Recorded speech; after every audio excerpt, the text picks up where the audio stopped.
I never thought I'd be the kind of man who would catch his wife cheating at a party. Those things always felt like stories that happened to other people, the kind you read late at night and shake your head at, thinking I'd never let it get that far. But that night proved how wrong I was. My name is Daniel. I'm 38 years old, and until a few months ago, I genuinely believed my marriage was stable. Not perfect but solid. The kind of marriage built on routine, shared responsibilities, and the quiet assumption that loyalty was a given. My wife, Melissa, and I had been together for 11 years, married for 8. We had a house, a shared circle of friends, and what I thought was mutual respect. Looking back now, that belief feels embarrassingly naive. The party was supposed to be harmless. One of her co-workers was celebrating a promotion, and Melissa insisted we go. I wasn't thrilled about it.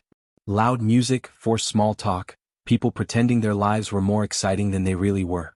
But she was unusually enthusiastic, spending extra time getting ready, changing outfits twice, even putting on a perfume she rarely wore anymore. When I joked about it, she smiled and said, "It's just a party, don't be weird." That should have been my first clue. The house was packed when we arrived. Music thumped through the walls, drinks were flowing, and everyone seemed a little too eager to impress. Melissa disappeared almost immediately, pulled away by coworkers I barely knew. I stayed near the kitchen, nursing a drink, making polite conversation with people whose names I'd forget by morning.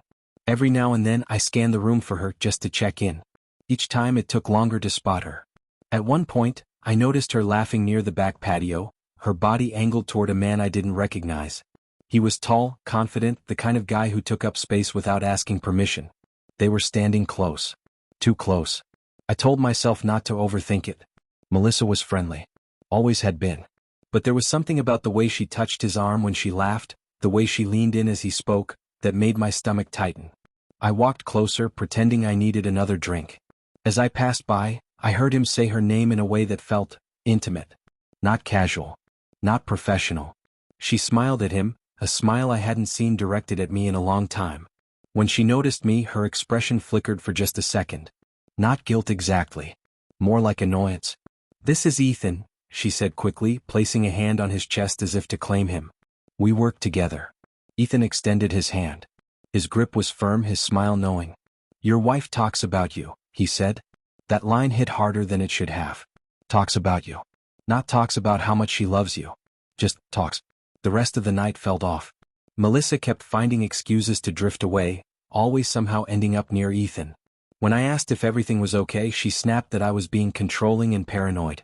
People around us laughed, the tension dismissed as nothing more than a jealous husband overreacting. I swallowed my discomfort, telling myself I didn't want to cause a scene. That restraint would come back to haunt me. It happened close to midnight. The music had grown louder, the conversation sloppier. I went looking for Melissa again and couldn't find her anywhere inside. Someone mentioned the upstairs bedrooms were off-limits, but guests were using the balcony attached to one of them to get some air. I don't know why my feet carried me up those stairs. Maybe instinct. Maybe denial finally cracking. The hallway was dim, quieter than the chaos downstairs. I followed the sound of muffled laughter toward the balcony door. That's when I saw them. Melissa's back was to me, her hands resting on Ethan's shoulders. His face was buried in her neck, his hands low on her waist, pulling her closer. They weren't just flirting. They weren't just talking. They were kissing, slow and familiar, like two people who had already crossed this line before. For a moment, everything went silent. The music downstairs, the chatter, even my own thoughts disappeared. All I could hear was my heartbeat pounding in my ears. I remember thinking, so this is what it feels like. Not rage. Not sadness. Just a cold, hollow shock. I cleared my throat. They froze. Melissa turned first, her eyes widening as she saw me standing there. Ethan stepped back, but not fast enough. The evidence was already burned into my mind.